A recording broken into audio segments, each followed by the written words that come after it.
অতএব তারা উপদেষ্টা হবে কিসের জন্য? উপদেষ্টা যারা জীবন দিতে চেয়েছে তারা হবে, যারা স্বাধীন করেছে তারা হবে। অতএব একদম আমাদের বক্তব্য স্পষ্ট, এই জায়গা যতক্ষণ পর্যন্ত ঠিক না করা হবে ততক্ষণ পর্যন্ত যুদ্ধ চলতে থাকবে। এবং গত এই 2-3 দিনের যে অবস্থা, তাতে প্রকাশ্যে বলে রাখলাম, আমরা এখন থেকে আবারও বিপ্লবী। এই সরকারের কোনো কাজে কোনো ধরনের সহযোগিতা আমরা আর করতে চাই না।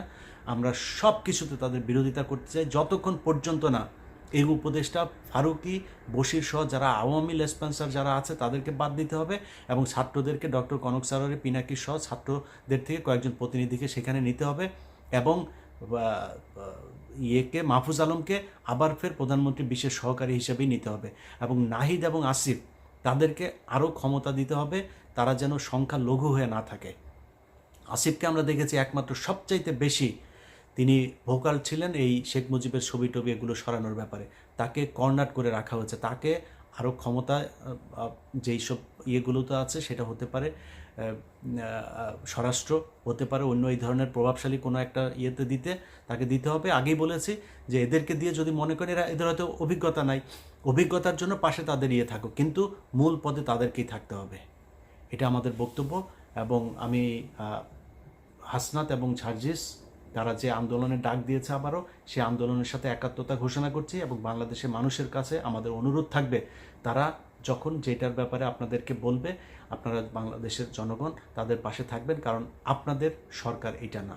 এরা আবারও ভারতের সেই কুচক্রী মহলকে এই উপদেষ্টা মণ্ডলীতে ঢুকিয়ে, তারপরে আপনি ফারুকের অবস্থাটা শুধু দেখেন। ফারাজ নামের যেই সিনেমা তিনি করেছিলেন সরাসরি ভারতের টাকায়, এবং সেই সিনেমাটা মুক্তি পেয়েছে আগে ভারতে, বাংলাদেশে মুক্তি পেতে দেওয়া হয়নি। তারপরে ভারতে অনেক সমালোচনার পরে দাড়ি টুপিকে বিকৃতভাবে উপস্থাপন করা হয়েছে, এবং তার বিভিন্ন নাটক সিনেমাগুলোতে এই পর্যন্ত এই দাড়ি টুপির পেছনে দাঁড়িয়ে একদম 24/7 গাঁজা খাওয়া একটা ছেলে হচ্ছে এই এই এই লোকটা, এই যে ফারুকী। বিশ্বাস না করলে এটা জিজ্ঞেস করেন যারা যদি মিডিয়াতে পরিচিত।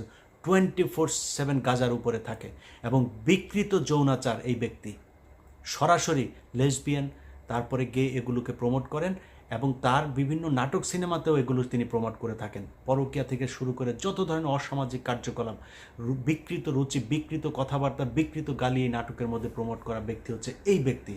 তাকে এনে উপদেষ্টা পরিষদে বসানো হয়েছে। সো এই সব কিছুই হচ্ছে বাংলাদেশের বিরুদ্ধে, বাংলাদেশের ইসলামের বিরুদ্ধে এবং ভারতের পক্ষে।